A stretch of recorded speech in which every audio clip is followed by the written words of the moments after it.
Welcome. Today we're going to guide you step by step on how to find your posts on others' timelines using the Facebook app. This updated process is quick and easy, so let's get started. First, open the Facebook app on your mobile device. Once it's loaded, look for the 3 horizontal lines. This is the menu icon. You'll find it in the top right corner of your screen. Tap on it to proceed. Next, scroll down until you see the option labeled Settings and Privacy. Tap on it, and a drop-down menu will appear. From there, select Settings.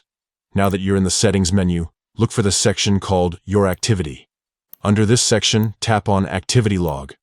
This is where Facebook keeps a record of all your interactions. Once inside the activity log, tap on Your Facebook Activity. This will open up a list of activity categories. From this list, select Posts.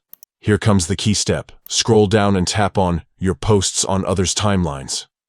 This option will display all the posts you've made directly onto other people's timelines. You can now browse through them and even manage or delete posts if needed. And that's it. With just a few taps, you can easily locate and review your posts on others' timelines.